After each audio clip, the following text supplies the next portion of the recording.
What's up, everybody? It is IBS Yeezus. Gonna do some Caleb Williams film stuff today.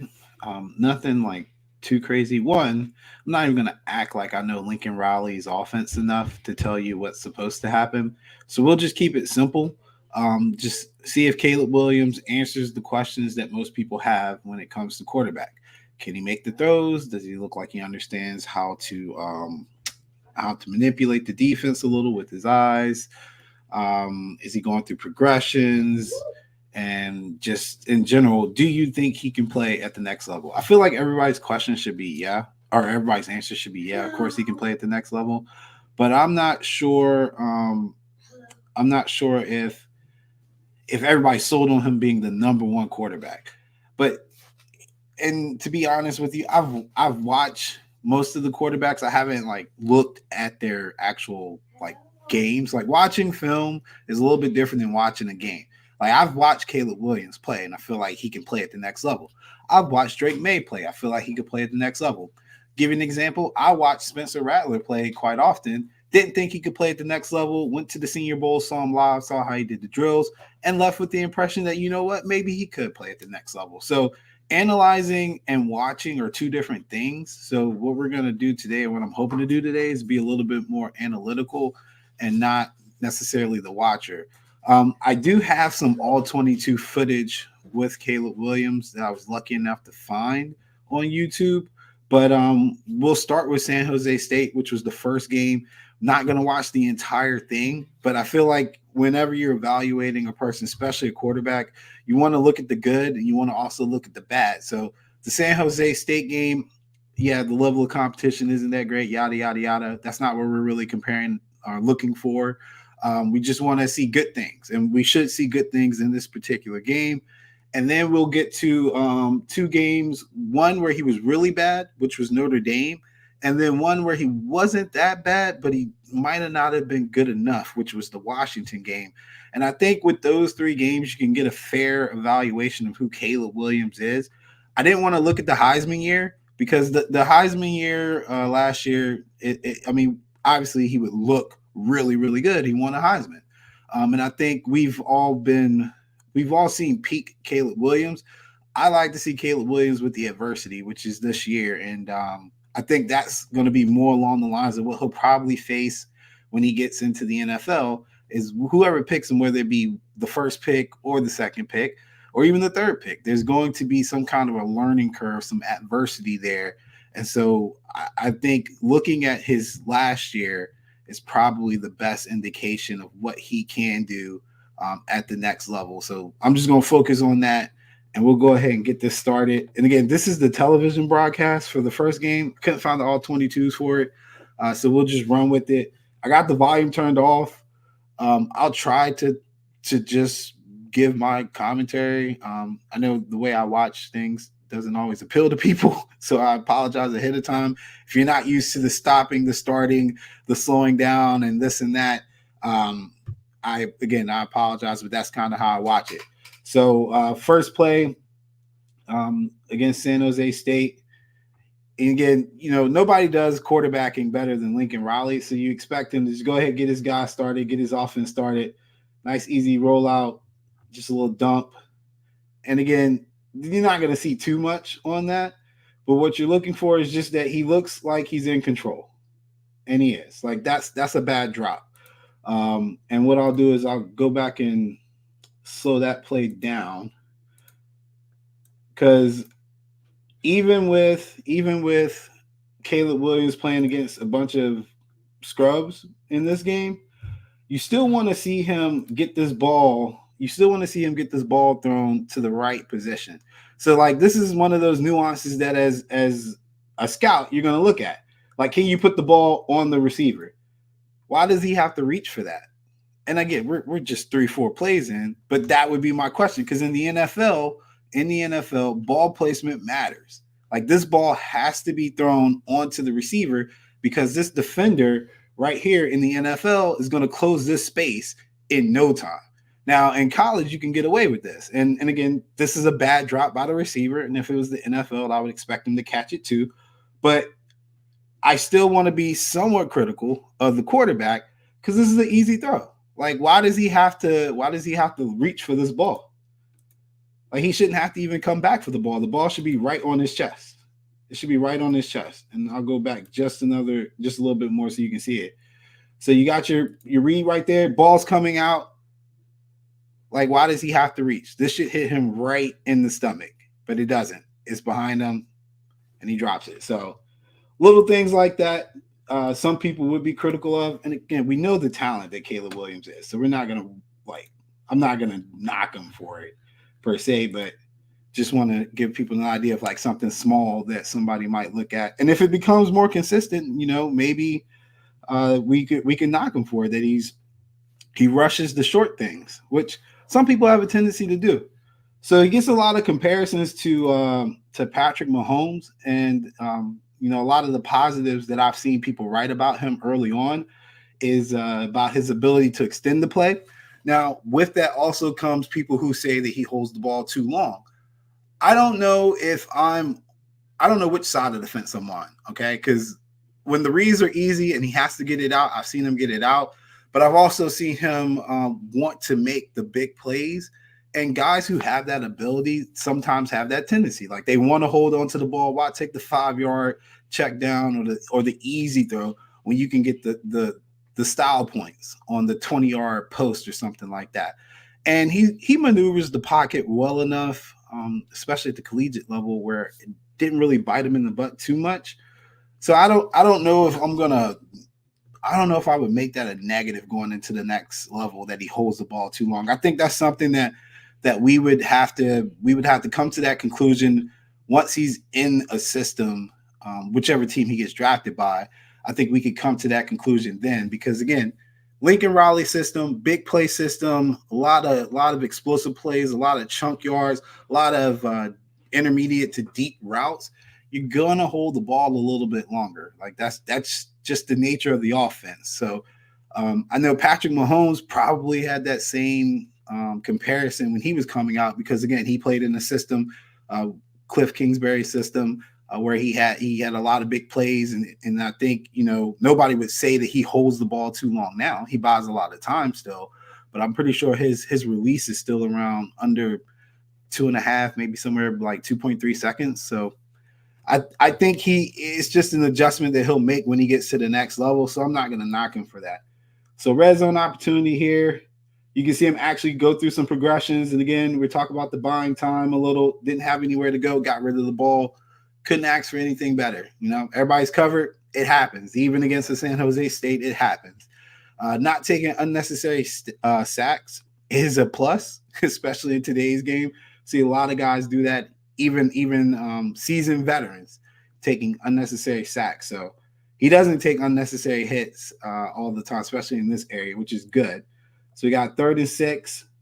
Again, just get the ball out, read it, get it out quick. You don't have to make it really fancy. Just take what the defense gives you, and that's what he did right here. Let me slow it down just a little bit, and you'll see him look the guy off a little bit with his eyes here, looking at the safety, coming back, boom. Matter of fact, he might have been looking at that linebacker. If you look, let's see, watch number 14. I think it's 14. He's got his eyes in the backfield, and they're in the zone. Let's see. Not 14. It was the middle linebacker. Yep, right there. So he's thinking, and I'll go back so y'all can see it a little bit. So this guy right here, the middle linebacker, he's watching the quarterback's eyes. Caleb's looking at him. He's thinking he's going to dump it down here, and he jumps, and the guy gets behind him, opens it up, touchdown. So, again, little nuances there, which you would expect from a first-round pick.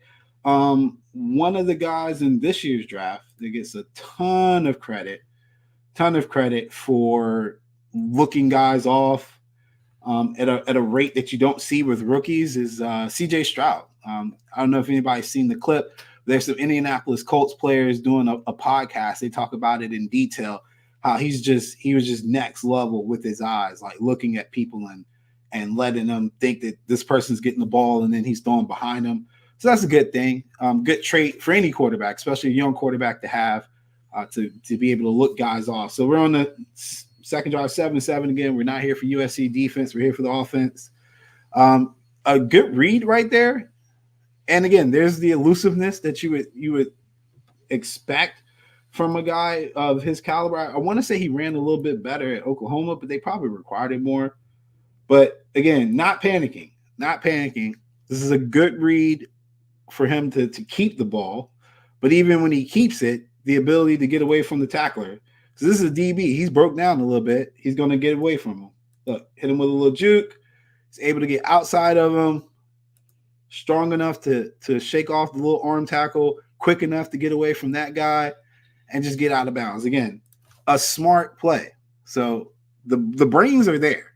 The brains are there. And again, this is the first game. But if you watch Caleb Williams, I think that's something that you would come across or a conclusion you'll come up to after 4 or 5 games. He's clearly got it up top where he wants to make a play, but he's smart enough to realize that I need to live for another day.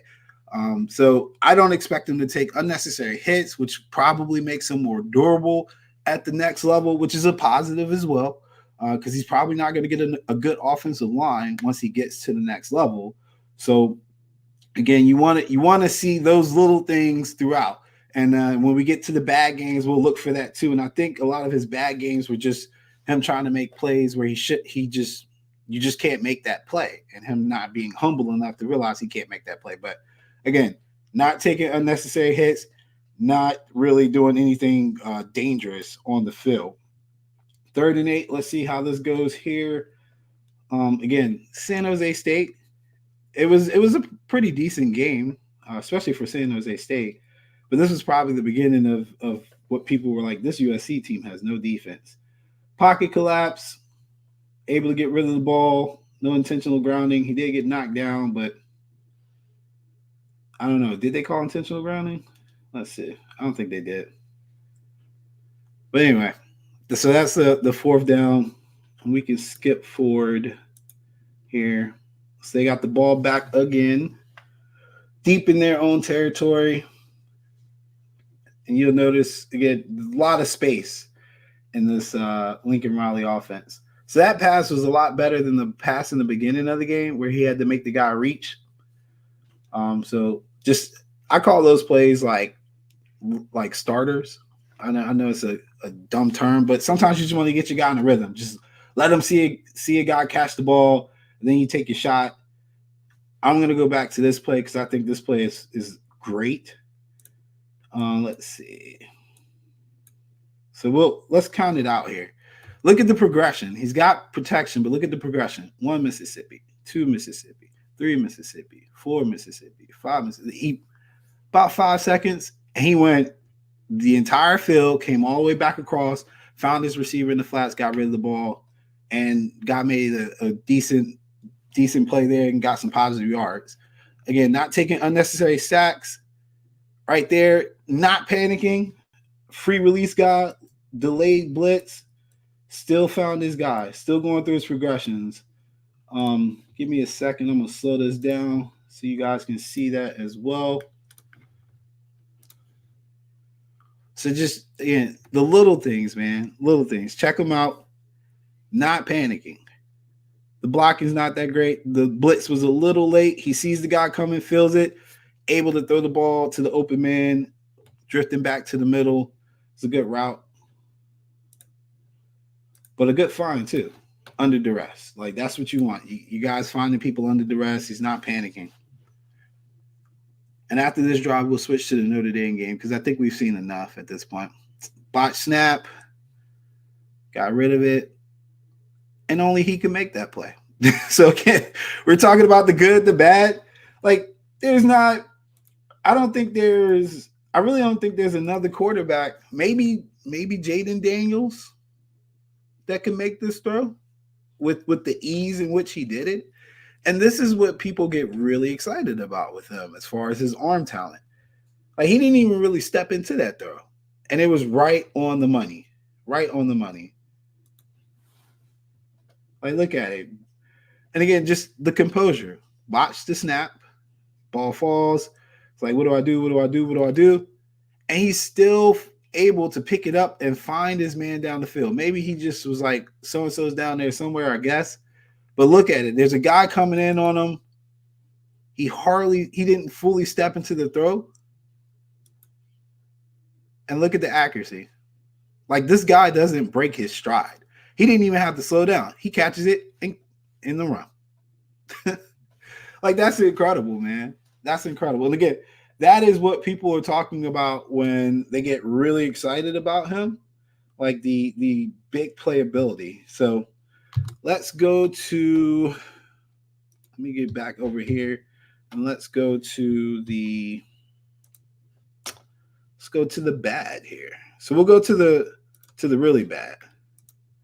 Let's go to this one. So this is Notre Dame. And I haven't watched this particular video. So this is all new to me.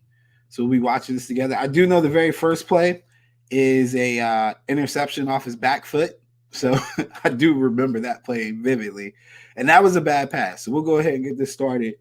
And again, this is the all 22s view, which is way better to kind of see everything that's going on, route combinations and so forth. I can get this with the NFL. I can't get this with college. I'm honestly not even sure how these guys got it and uploaded it. They're very, very secretive about this at the collegiate level. So I'm just happy to have this ability to see this. So again, first play, you got your little, could be a read option, but I don't think it was. I think it was just a play action. Free man, and this is a bad throw. I will admit this is a bad throw. The receiver's right here. He let the ball go. He just wasn't accurate. It went completely over his head. And if you can't really make it out, the ball is right here. And this is the receiver. And this safety that's more than 10 yards away is going to get the interception. And that just can't happen. Like that's very, very simple. It just can't happen. Even if you got the pressure in your face, like, you just can't overthrow that bad. That was a bad throw. And it doesn't really get that much better, honestly. And as we all know, the return didn't score, and I think they'll put us back on offense. But this is the other view. Again, this is why I love all 22s, because you get the pocket view and you get the overhead view. So pocket view, he knows there's pressure coming. Like, I'm pretty sure he can feel that. Yep. And the guy's already in his face. So, and then again, just a bad throw, way over his head, way over his head. You just can't have that happen. So, let's see what else we get. Because again, I think this was probably his worst game, if you ask me. I think this very easily was his worst game. So this is a good throw. And I would say this is an NFL throw, the little back shoulder or front shoulder.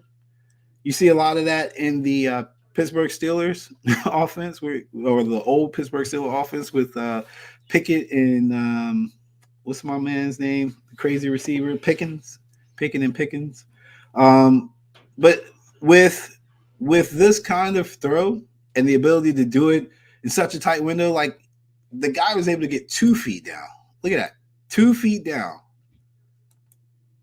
That's a good throw, man. It's a good throw. High point. Nobody else can get that pass except for the receiver. He can't pick that. Look at that.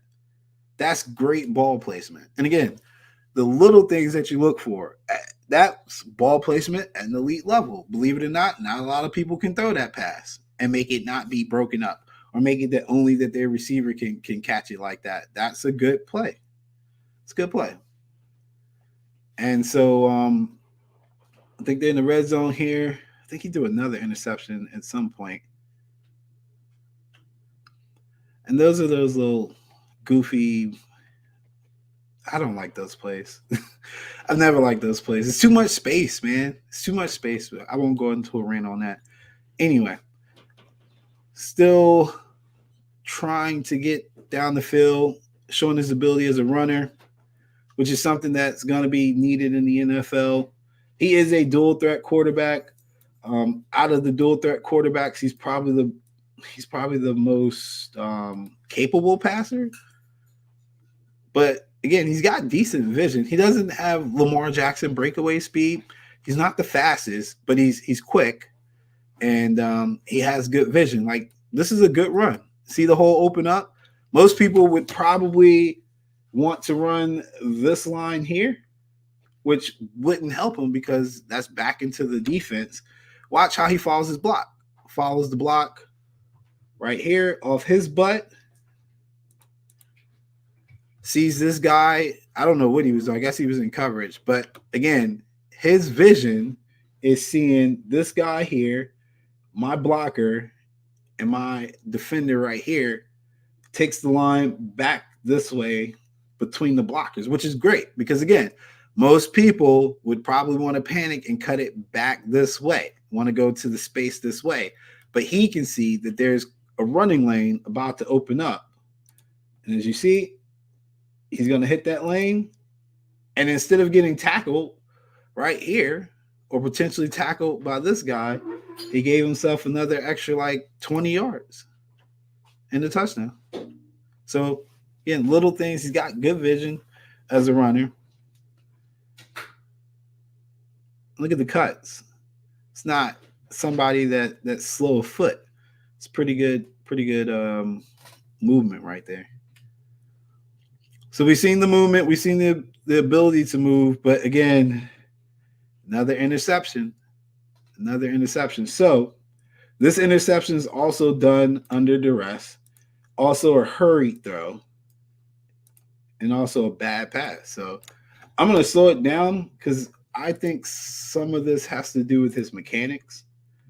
So he's got this thing where I wouldn't say he's throwing off the back foot per se. Like Jordan Love throws off his back foot a lot. Some of these younger guys with this elite arm talent, they can do that. They make throws that we're not used to seeing, or they make throws from positions we're not used to seeing. Patrick Mahomes used to do it a little bit more when he had Tyreek Hill. I think he's more consistent now. But I think some of that is just because they've got the arm talent to do it. Kind of like how Steph Curry shoots 40-foot three-pointers and things like that. And people would say, oh, that's a bad shot. It is a bad shot for most people, but to folks who this is how they play the game and this is how they practice, it's not a bad shot. So in the sense of this is a bad pass, it's only a bad pass because it got intercepted. I think 9 times out of 10, if he throws the ball like this, he's more than likely going to get a completed pass. But the problem here is that there's 2 defenders there. So it's in slow motion. So he's got options. Number 1's open. 15 is going to flash open, but it's going to close because this defender, you got to give him credit, is looking at the backfield and anticipating that there's got to be somebody coming back across the middle of the field. And you'll see him make the adjustment. See, both of them made adjustments. The safety made an adjustment. 15 probably should have kept going down the field. Like, he probably should have kept dragging his route, not sinking back. But again, I'm not taking any blame off Caleb. That's a bad pass. Without a doubt, a bad pass. I'm going to go back just a little bit more. All right, so you see 15 ran across the field. If 15 keeps going to this space here, it might be a completion. I don't know why he fell back, but I had the wrong defender too. 0 is the one who made the great play. Like, he ran to the spot. That's a great play. And I think he anticipated 15 was going to keep dragging. But either way, interception. On nothing good coming out of that pass. So I would say it's safe to say that if we're going to do a con on his passing, too willing to throw into traffic. That'd be a good con. Too willing to throw into traffic. A lot of bad things happen when you throw into traffic at the NFL level because guys are quicker. They got better anticipation. Deflections happen. Do a Dak Prescott thing. Dak loves to throw into some very tight windows.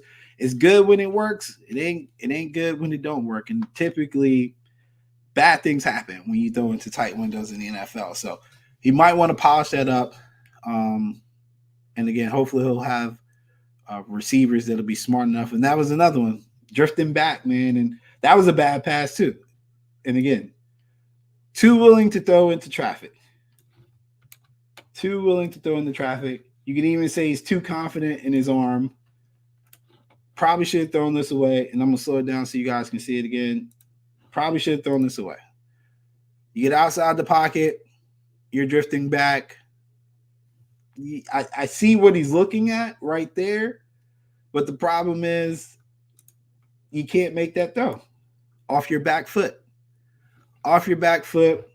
And because these two guys are in the same space, whereas if the spacing was right, it would be a true man-to-man. It's no longer man-to-man when these two are in the same space because any smart defender is going to react. He sees the ball getting thrown and he knows it's not going to his man, so he drops off. And that's the guy that picks the pass. Now, even if he doesn't pick the pass because he's throwing off his back foot, the defender who was trailing was also he had caught up. So he was probably going to pick the pass too. But that's a bad pass. And a tendency to be overconfident in his arm ability.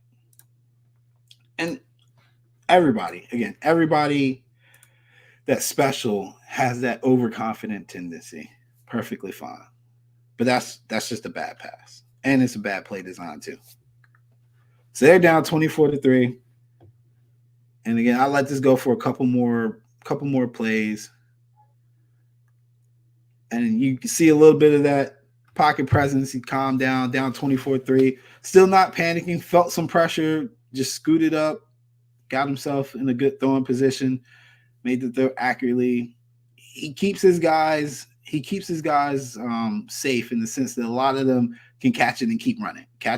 You'll notice that those passes across the middle, like this one here, when he makes the throw, there's no slowdown. Boom, catch, upfield.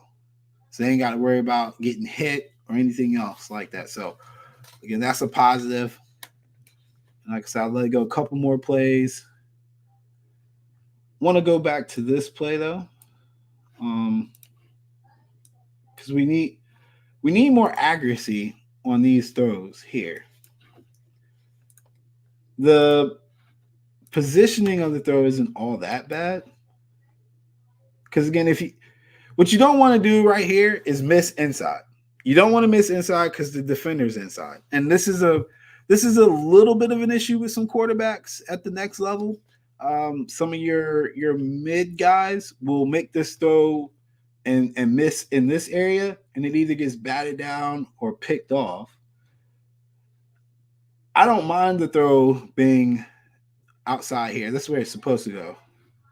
Anticipation might be a little bit slow, like a smidge slow, hair fracture slow or something like that. And as he gets to the next level, they'll probably work with him to get the ball out quicker. But he's sitting. This should be a completed pass. It's too high. Why? That's my question. Why? And that's, again, like the third or fourth throw in that particular area. Those little quick stop routes that he hasn't completed. And there's nothing wrong with his mechanics. He just threw it too hard, I guess. But I need to see him complete those a little bit more. Anything deep and across the middle, though, he's your guy, man. Look at the progression. Boom, boom. And I'm going to go right on back to this real quick so you can see what I'm talking about with the progressions. So here's the freeze on 44. Got him frozen. That's good. Now you're looking our safety here off because you're still looking to this side of the field, which is fine. That safety has now cleared out. And if you notice, his head direction changed. After the safety cleared out, he knows what route this guy's running. And he knows that there's nobody in the middle of the field here. So he comes back to the middle of the field. And look at the anticipation. He's not throwing at him. He's throwing to a spot, which is, if I can guesstimate is over this shoulder and on this side of the hash. Let's see if that's where it goes. Yep. Over that defender shoulder on the other side of the hash, throwing into the open space. So the referee is even scared. Like he's like, I'm about to get hit, but there's nobody there to cover, so it's fine. But that's great anticipation and a great like positioning for the throw. Like it doesn't get any better than that. And again, hits him in stride. So if you look, again, subtle beauty in this, that safety that he just looked off is coming back to the play. So if he leads this guy too far, that's a big collision. Look at where he's at. He's already back in the screen. He's already back in the screen. He just looked him off. He's already back in the screen closing in. Because the throw is accurate, not only can he catch the ball, but he can brace himself for the hit. Look, he's even taking a couple steps. Now he's about to get hit. Not a big deal because of the accurate throw. So that's great. Again, there's good things, there's bad things with this guy.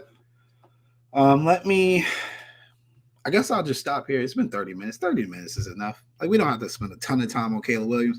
So at the end of the day, I think my number one con for Caleb Williams is he's just a little too overconfident in his arm ability, which not totally shocking because he's borderline a prodigy. He's got some really good things about him, about his game, that I can see why he has this tendency to essentially do whatever he wants to do when he wants to do it. So not totally turned off by that aspect of his game. I think his athletic ability is well above average. We all would anticipate that. Speed is above average. When he uses his head, he's a very good quarterback. But again, you want whoever drafts him needs to talk to him and corral him in a little bit, because he should have learned last year that these tight window throws against better opposition isn't necessarily the most efficient way to go about offense. And then at the next level, you're going to face guys with that kind of quickness, with that kind of Notre Dame ability, probably every other week. And that's being generous. Even though the worst teams have good defenses sometimes. So just want to corral his arm ability.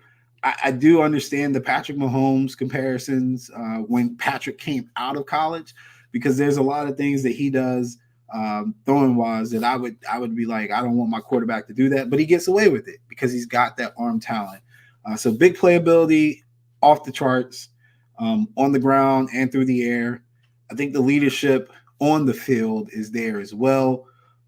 Has a good understanding of progression. We saw the look one way, look safeties off, look linebackers off, come back with anticipation that your guy is running the correct route and is going to be there.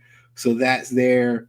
And I even mechanically, I don't think there's anything wrong with that either. The little throws to the outside on the outside receivers that were essentially quick turnaround routes and stuff, I do want them to be more accurate, but I'm not going to hold it against him. He can make every throw on the field, and that's ultimately what we want. So I give him an A grade, A++ if you could. And I still think that he's rightfully the top quarterback coming out of this class. And that's without me having looked at Drake May, without me having looked at Jalen Daniels. I mean, I saw Michael Penix in person this past week, and I've seen him plenty of film too. Bo Nix the same, and so forth. He's got better arm ability than all of them, and the athleticism difference between him and Daniels is not enough for me to think that Daniels has an edge on him there. And as far as his anticipation and ability to go through progressions and look people off, I would say he's probably the best of the QB class at that too. So rightfully so, the number one pick, hopefully. If not, Commander fans, if you're lucky enough that he falls in your lap at number 2, I think you got a pretty good future franchise quarterback if you raise him right. And that's the big thing, if you raise him right. Because, getting off the field, there are some concerns on my end about his mentality, but I don't think it'd be one of those Baker Mayfield things or not Baker Mayfield, Sorry, Baker. What's my man? Not Colin Murray either, but he does have some issues with watching film allegedly. But Johnny Manziel, yeah, he's not going to be one of those guys. He's not a non-film watching quarterback. You can tell he definitely does his homework, and he definitely comes prepared and ready to play. So none of those concerns as well. So that is the Caleb Williams videos. Again, went 30 minutes. I typically go way longer than that on my free time, but I'm not trying to talk you guys heads off. So maybe I'll bring it back for Jalen Daniels or Jaden Daniels or Drake May. I have not looked at any breakdowns on Drake May, so maybe I'll do Drake May because everybody has him going number 2, and some people think he's number 1. Not listening to Harbaugh saying JJ McCarthy's probably or would be the number 1 quarterback off the board. That's ridiculous. We're not going that extreme. But I will be interested in McCarthy too, though, because I think he has some next level ability. Just didn't shine that much down there in Michigan. So let me know what you guys think in the comments or DM me, or if you're in the group, just at me. What you think about Caleb Williams as the overall number 1 pick? What's your pros? What's your cons? Catch you guys next time.